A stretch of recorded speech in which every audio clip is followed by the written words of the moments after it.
जहालत के अंधेरों में उजाला लाया। जहालत के अंधेरों में उजाला लाया, इंसान को बराबरी का हवाला लाया। जुल्म नाइंसाफ़ी को जड़ से मिटाकर अम्बेडकर ने इंसाफ का काफ़िला लाया। अम्बेडकर ने इंसाफ का काफ़िला लाया। तो अस्सलामु अलैकुम वरहमतुल्लाहि वबरकातुहू। तो कैसे हैं आप? उम्मीद करते हैं कि आप बखैर आफियत से होंगे। तो आज का वीडियो आपके लिए होने वाला है ख़ास, क्योंकि इसमें एक महान शख्सियत जिनका नामे नामी इसमें ग्रामी डॉक्टर भीमराव अंबेडकर हैं। यानी आज हम लोग क्लास 10th के जो चैप्टर नंबर 9 है, जिसका नाम है हिंदुस्तानी आयन के मामार डॉक्टर भीमराव अंबेडकर, इसका फुल नोट्स करने वाले हैं। और इसके अलावा इसका क्वेश्चन आंसर भी पूरे मुकम्मल तौर पर और एकदम मज़ेदार तरीके से करने वाले हैं। इस वीडियो का इंतज़ार आपको कहीं से था और कितने दिन से आप इंतज़ार कर रहे थे, वो इंतज़ार की घड़ी ख़त्म हो गई। हमको मालूम चल रहा था आपके कमेंट से और व्हाट्सएप मैसेज से।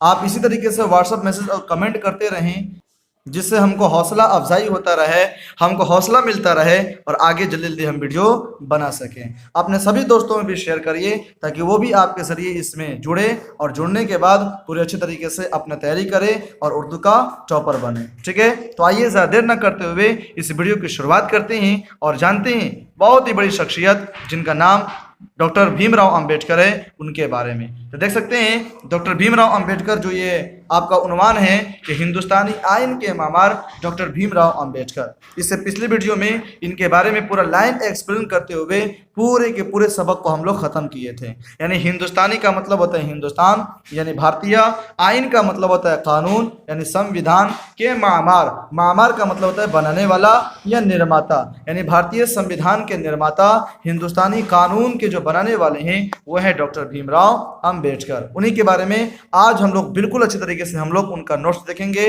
और शॉर्ट में एकदम अच्छे तरीके से हम लोग जानेंगे। तो देख सकते हैं यहाँ पे लिखा हुआ है कि एक अछूत मराठी बोलने वाले महार खानदान में डॉक्टर भीमराव अंबेडकर 14 अप्रैल 1891 ईस्वी को महू सेंट्रल इंडिया में क्या हुए, पैदा हुए। यानी कहने का मतलब कि जो भीमराव अंबेडकर थे ये अछूत तबके के थे, अछूत घराने के थे, मराठी जबान बोलने वाले थे, एक महार खानदान से बिलोंग रखते थे। यानी महार मतलब चमार खानदान, जो नीच खानदान होता है, तो तरीके से अछूत खानदान होता है, पसमानदा तबका होता है, उसी तबका से ताल्लुक़ रखते थे, जिनकी पैदाइश 14 अप्रैल 1891 ईस्वी को महू सेंट्रल इंडिया में हुई, यानी महाराष्ट्र में हुई। ठीक है, यानी महू सेंट्रल इंडिया में इनकी पैदाइश हुई थी। कब हुई थी? तो 14 अप्रैल 1891 ईस्वी को। कोई दिक्कत? चलिए आगे देखते हैं। वालिद का नाम रामजी मालूजी सकपाल, यानी वालिद का नाम क्या है, यानी अब्बा का नाम इनका क्या है, इनके पिताजी का नाम था रामजी मालूजी सकपाल। क्या नाम है? रामजी मालूजी सकपाल। और वालिदा का नाम था भीम बाई। क्या नाम था? भीम बाई। जबकि दादा का नाम मालूजी सकपाल है। दादा का नाम क्या है? मालूजी सकपाल। जी हाँ, इनके वालिद साहब का नाम क्या है? तो रामजी मालूजी सकपाल। वालिदा का नाम है भीम बाई और दादा का नाम है मालूजी सकपाल। एकदम इत्मीनान सुकून से सुनिए और मज़ेदार तरीके से पूरे वीडियो को देखिए और अपने तमाम दोस्तों के पास शेयर करिए। शेयर करने में कंजूसी ना करिए, ताकि आपके ज़रिए और सभी लोग भी उर्दू पढ़ करके और उर्दू जान करके, उर्दू की मुकम्मल तैयारी करके उर्दू का टॉपर बन सके, उर्दू में ज़्यादा से ज़्यादा नंबर ला करके पूरे अपना नाम और अपने मोहल्ले वालों का नाम रोशन कर सके। ठीक है, आइए देखते हैं। भीमराव अपने वालिदैन के 14वें और सबसे छोटे औलाद थे।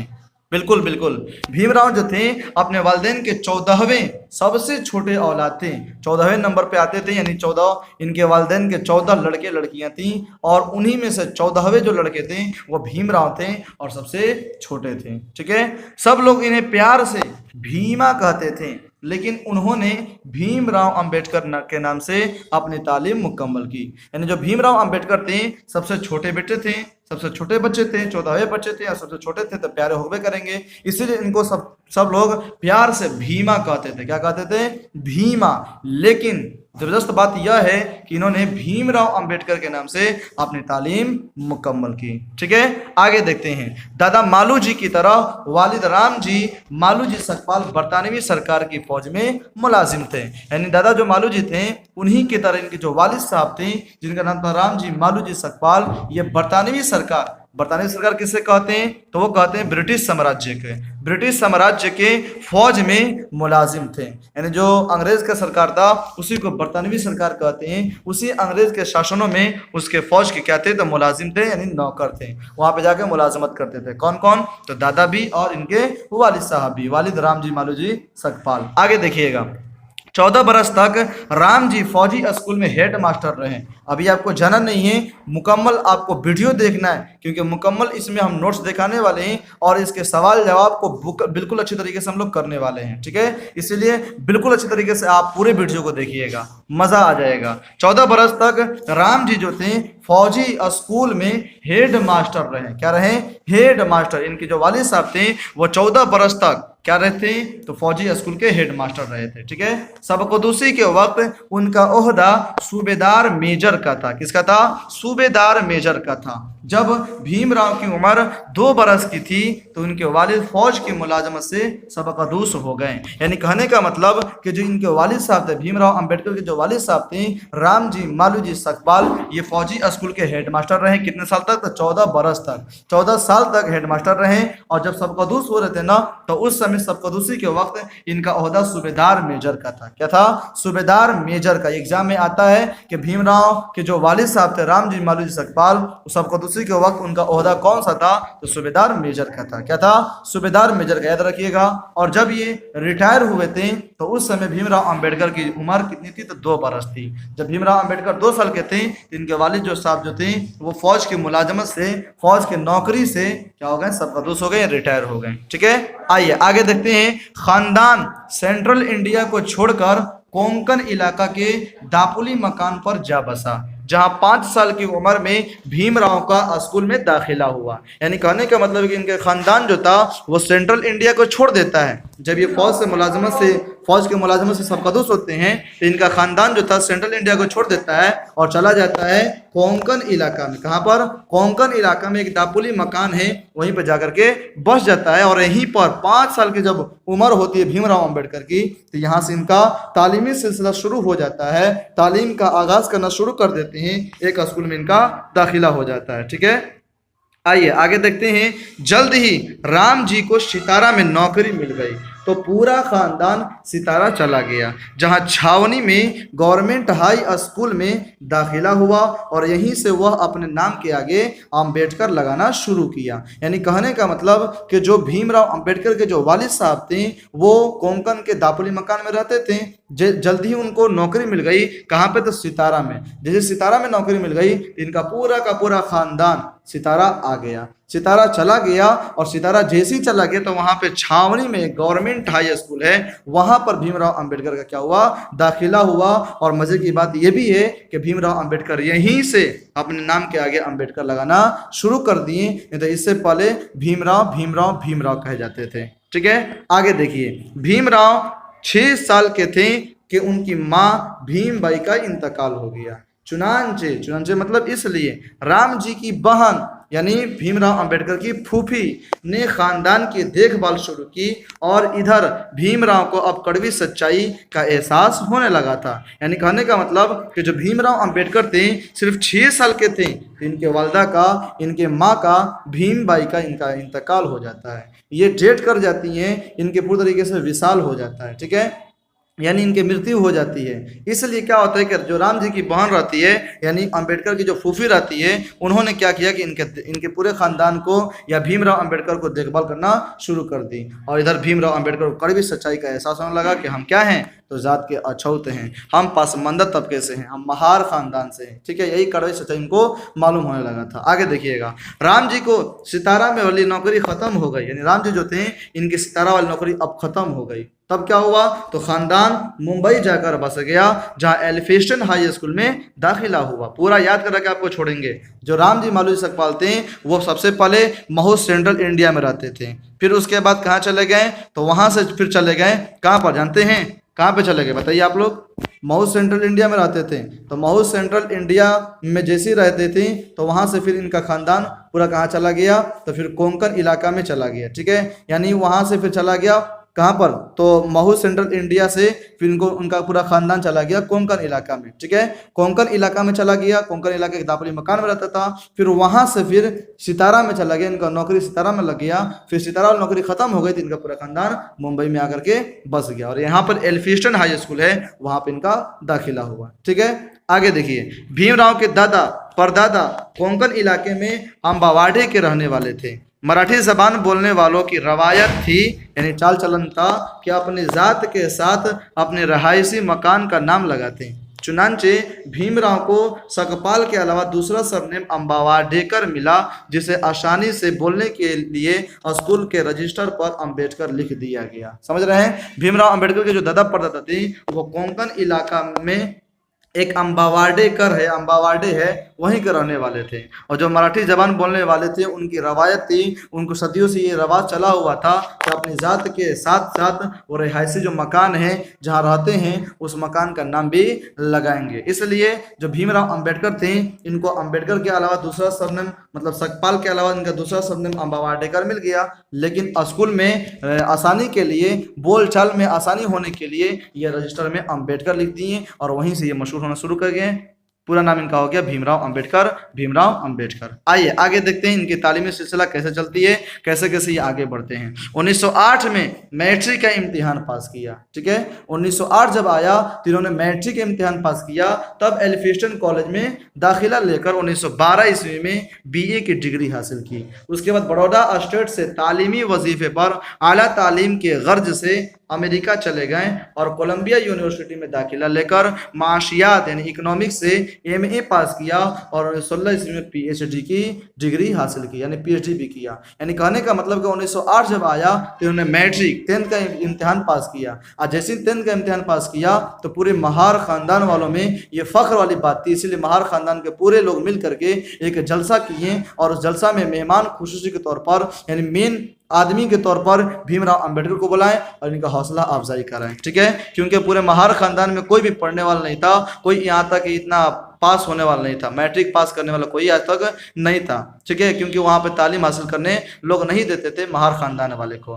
पहला भीमराव अंबेडकर थे जिन्होंने मैट्रिक का इम्तिहान पास किया। उसके बाद एल्फिस्टन हाई स्कूल से मैट्रिक का इम्तिहान पास किया। उसके बाद एल्फिस्टन कॉलेज में दाखिला लिया, जहाँ से 1912 ईस्वी में 4 साल के बाद इन्होंने BA का डिग्री हासिल कर लिया। उसके बाद क्या हुआ कि जैसे BA किए तो इनको बड़ौदा स्टेट से तालीमी वजीफ़ा मिला, यानी स्कॉलरशिप मिला, जिसके लेने के बाद ये आला तालीम के घर से आला तालीम के लिए अमेरिका चले गए और वहाँ पर कोलंबिया यूनिवर्सिटी में दाखिला लिए। वहाँ से माशियात में यानी इकोनॉमिक्स में, अर्थशास्त्र में इन्होंने MA पास किया और 1916 में PhD पास करके अपना घर पे आ गए, ठीक है। देखिए अब क्या करते हैं, भीमराव 1916 में इंग्लैंड चले गए। 1916 में जैसे ही PhD किए तो अपने घर आने के बजाय वहीं से वहीं कहाँ चले जाते हैं, तो इंग्लैंड चले जाते हैं, ठीक है। इंग्लैंड गए और इंग्लैंड जाने के बाद लंदन स्कूल ऑफ इकोनॉमिक्स में दाखिला लेकर इकोनॉमिक्स में MSc और बैरिस्ट्री की तैयारी करने लगे। मगर 1917 में तालीमी वजीफे रुक जाने की वजह से उन्हें हिंदुस्तान वापस आना पड़ा। देखिए कैसे कैसे इनके तालीमी सिलसिले में पूरे तरीके से दुख तकलीफ आई, लेकिन उस दुख तकलीफ को ये बर्दाश्त करते रहे, पूरे तरीके से उससे लड़े, ठीक है, उससे लड़े पूरे अच्छे तरीके से। क्या होता है, तो भीमराव अंबेडकर जो थे 1916 ईस्वी में इंग्लैंड चले जाते हैं। इंग्लैंड जैसे ही जाते हैं तो वहाँ पे एक स्कूल है लंदन स्कूल ऑफ इकोनॉमिक्स, वहाँ पे दाखिला लेते हैं और दाखिला लेने के बाद इकोनॉमिक्स से ही MSc करते हैं और बैरिस्ट्री की भी तैयारी करते हैं, यानी वकालत की भी तैयारी करते हैं।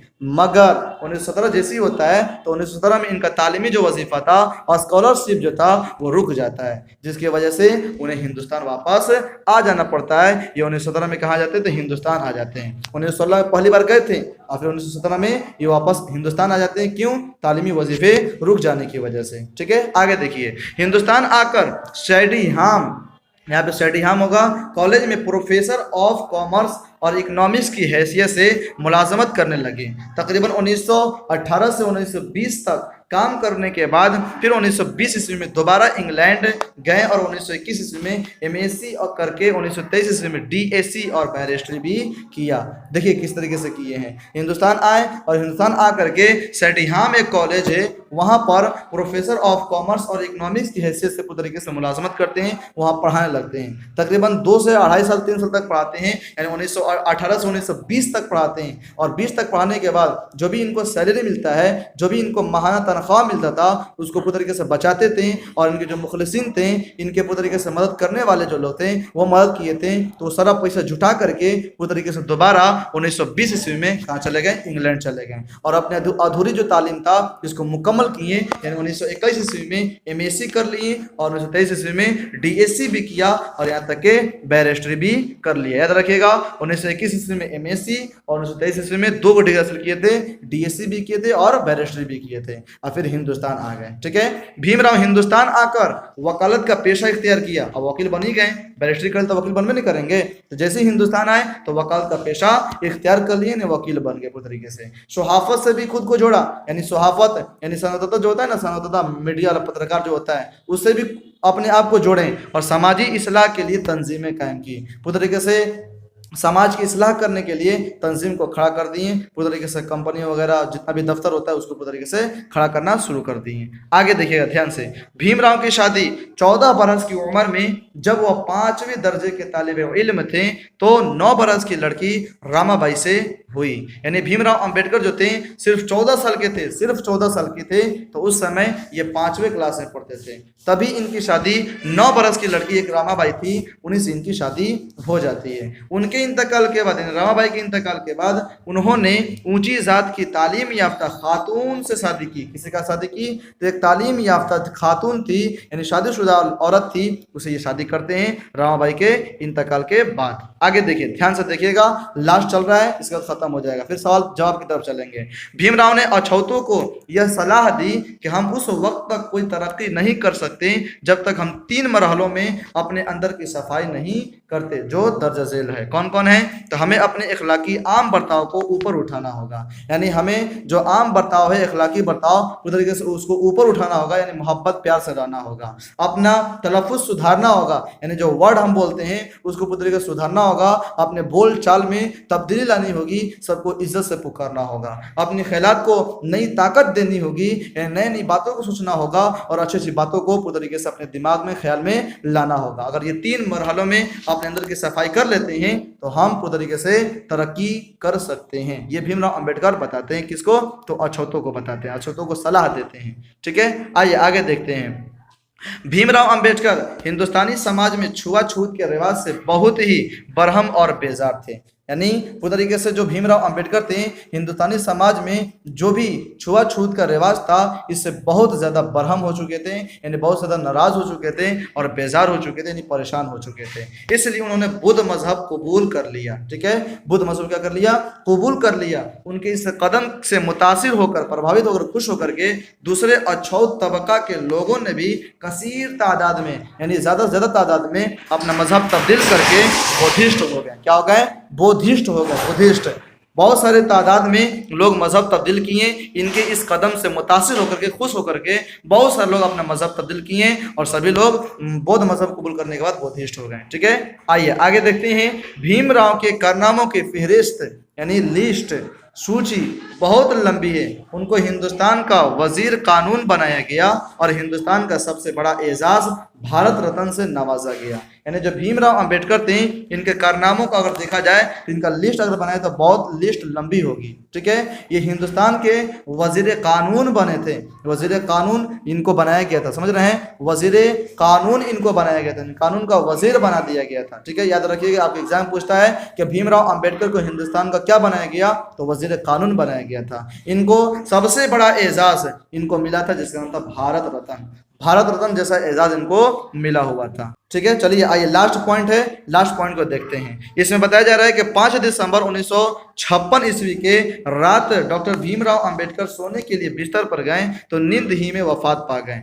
बौद्ध धर्म के मानने वाले कहते हैं कि उन्हें नरवान मिल गया। समझ रहे हैं, 5 दिसंबर 1956 ईस्वी के रात में ये भीमराव अंबेडकर सोने के लिए बिस्तर पर गए थे, तो उसी समय ये वफात पा जाते हैं, इंतकाल हो जाता है। बौद्ध धर्म के जितने मानने वाले होते हैं वह कहते हैं कि इन्हें नरवान मिल गया, यानी खुदा के ज़ात का उर्फान हासिल हो गया, खुदा के ज़ात का पूरी तरीके से नॉलेज इनको मिल गया, इस तरीके से कहते हैं। ठीक है, चलिए यहाँ तक आप लोग देख लिए, तो अपने सभी दोस्तों में शेयर करिए। आप सभी दोस्तों में शेयर नहीं कर रहे हैं, यही बहुत बड़ी दुख की बात है। अपने सभी दोस्तों को जल्दी जल्दी शेयर करिए, अभी शेयर करिए, अभी शेयर करिए, तो अभी शेयर करिए। आप वीडियो लाइक नहीं किया, देखिए तो कितना कंजूसी आप लोग कर रहे हैं। वीडियो लाइक करिए, कमेंट करिए और सब्सक्राइब करिए चैनल को, अगर नए हो तो अपने सभी दोस्तों में शेयर करिए, ठीक है। इतना मेहनत से आपके लिए बनाया जा रहा है। आइए देखते हैं हम लोग, उम्मीद करते हैं कि आप लोग ये सब काम कर लिए होंगे, ठीक है।